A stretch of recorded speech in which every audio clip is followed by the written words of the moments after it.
जय माता दी प्यारे मित्रों, एक बार फिर आपका स्वागत है आपके अपने चैनल पर। आज हम एक ऐसे दिव्य पर्व की बात करने जा रहे हैं जो न केवल हमारे दिलों को भक्ति से भर देता है बल्कि हमारे जीवन में सकारात्मक ऊर्जा का संचार भी करता है।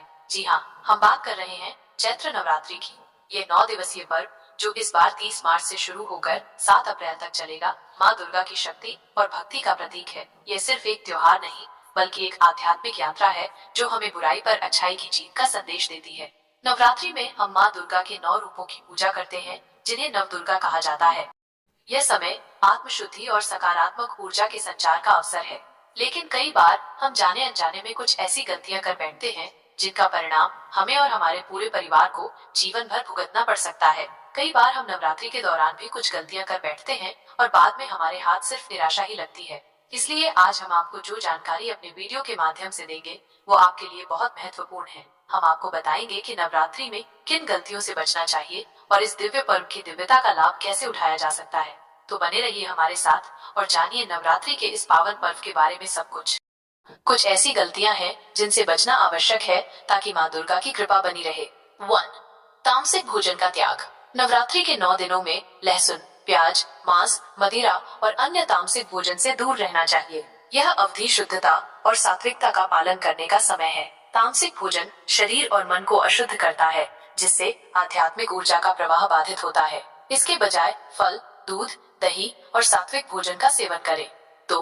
बाल और नाखून काटने से बचें। नवरात्रि में बाल और नाखून काटना अशुभ माना जाता है। ऐसा माना जाता है कि इन दिनों में शरीर की ऊर्जा अधिक संवेदनशील होती है और बाल और नाखून काटने से यह ऊर्जा क्षीण हो सकती है, इसलिए इन दिनों में इनसे बचना चाहिए। 3. कलश स्थापना में सावधानी। यदि आप कलश स्थापना कर रहे हैं तो सुनिश्चित करें कि यह सही ढंग से किया गया है। खंडित कलश का प्रयोग न करें क्योंकि यह अशुभ माना जाता है। कलश को सही दिशा में स्थापित करें, आमतौर पर उत्तर पूर्व ईशान कोण। कलश में पवित्र जल, गंगा जल, दूर्वा और सिक्का डालें। 4. दिन में सोने से परहेज। व्रत रखने वालों को दिन में सोने से बचना चाहिए। यह समय माँ दुर्गा की आराधना और ध्यान में व्यतीत करना चाहिए। भजन, कीर्तन और धार्मिक ग्रंथों का पाठ करें।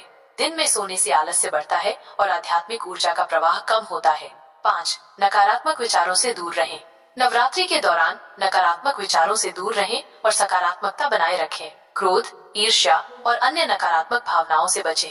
ये समय आत्मचिंतन और आत्म सुधार का है। सकारात्मक विचारों से मन शांत रहता है और माँ दुर्गा की कृपा प्राप्त होती है। अतिरिक्त सावधानियाँ। नवरात्रि में चमड़े की वस्तुओं का प्रयोग न करें। ब्रह्मचर्य का पालन करें। महिलाओं का सम्मान करें। किसी भी जीवित प्राणी को नुकसान न पहुंचाएं। अपनी वाणी पर नियंत्रण रखें और किसी को भी अपशब्द न कहें। घर में शांति और सद्भाव का वातावरण बनाए रखें। इन नियमों का पालन करके आप नवरात्रि के दौरान माँ दुर्गा की कृपा प्राप्त कर सकते हैं और अपने जीवन में सकारात्मक बदलाव ला सकते हैं।